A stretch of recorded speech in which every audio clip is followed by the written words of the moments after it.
25টি রাজনৈতিক দল out of 31 পিয়ারের পক্ষে, এবং আমি সেটা আপনাদের ইতিমধ্যে বলেছি যে কোয়ালিটি এবং কোয়ান্টিটির ব্যাপারে আমাদের পার্থক্য আছে।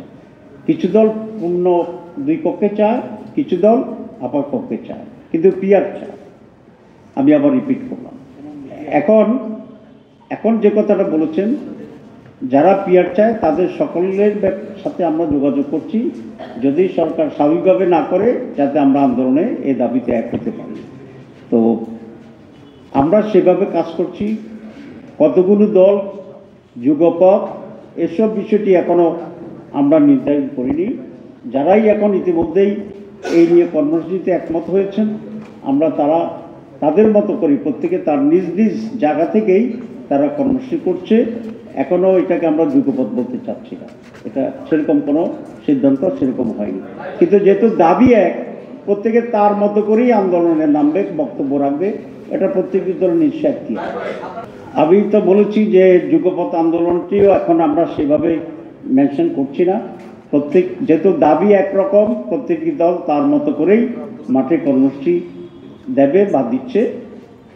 এখানে নির্বাচনী জোটের বিষয়টি এখন এখানে আসছে না, এটা আরও সময়ের ব্যাপার, আমরা দেখছি। তবে জুলাই চেতনায় বিশ্বাসী সকল দলের সাথেই আমরা একটা সুন্দর, অবাধ এবং আন্ডারস্ট্যান্ডিং নিয়ে নির্বাচন করা যায় কিনা আমরা এটা আলোচনা করছি।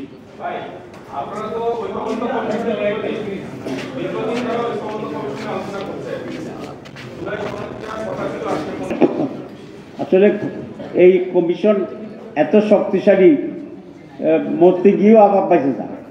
কয়েকবারে তাদের টাইম শেষ হয়েছে, আবার কয়েকবারে এক্সটেনশন হয়েছে। গতকালও তাদের টাইমকে আরও এক্সটেন্ডেড করা হয়েছে। এটা সকলে ঐকমত্যের ভিত্তিতেই সেটা হচ্ছে। জুলাই সনদের ব্যাপারে বিরোধিতা দুই ধরনের আছে। একটা হচ্ছে কিছুটা পলিটিক্যাল বিরোধিতা, আর একটা হচ্ছে আইনগত বিষয়টি নিয়ে এখনো একটা আলোচনা হচ্ছে।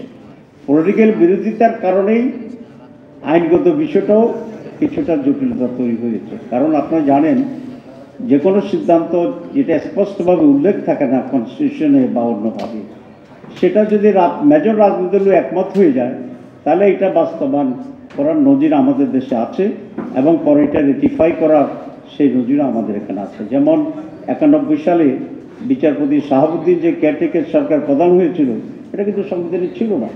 যেহেতু রাজনৈতিক দলগুলো একমত ছিল, এটা খুব স্মুথলি সবাই গ্রহণ করেছে। উনি ইলেকশন করেছেন, একটা ভালো ইলেকশন করেছেন। উনি সুপ্রিম কোর্টের বিচারপতি ছিলেন, কেয়ারটেকার সরকারের প্রধান হিসাবে। আবার হি অ্যাগেন ব্যাক টু দি বিচারপতি, সুপ্রিম কোর্টে গেছেন। এগুলা কোনোটাই কিন্তু আইন এবং সংবিধানের কোনো ধারায় এটা কাভার করে না, এবং এটা একটা ব্যতিক্রম ছিল। চাকরিতে থেকে আবার দুইটা কেয়ারটেকার হওয়ার জন্য। তো সব কিছু সম্ভব হয়েছে কিভাবে? আমরা সকল রাজনৈতিক দল এক হয়েছি, মানে জনগণ এক হয়ে গিয়েছিল।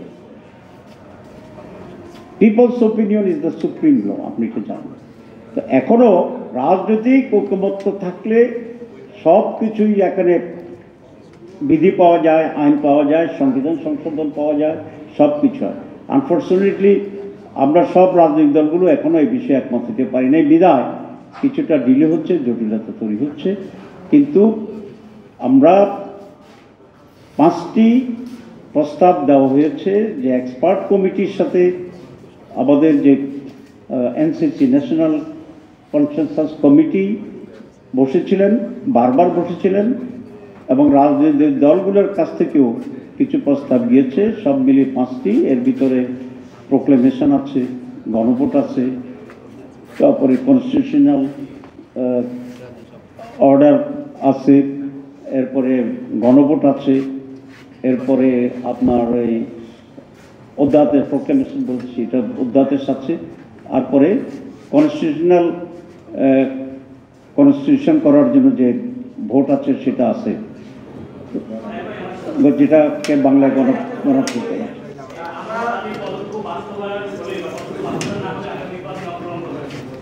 আমরা তো নির্বাচনে অংশগ্রহণ করবো না, এটা কখনো বলি নাই। আমরা বলছি এই দাবিগুলো যেগুলোর ব্যাপারে আমরা ঐকমত্য পোষণ করেছি, সেই দাবিগুলো আইনগত ভিত্তির মাধ্যমে নির্বাচনের আগেই বাস্তবায়নযোগ্য করতে হবে। এটা হচ্ছে আমাদের দাবি। আমরা আশা করি এই দাবি পূরণ হবে এবং সকলে মিলে এই ফেব্রুয়ারিতে আমরা একটা ভালো নির্বাচন করতে পারব।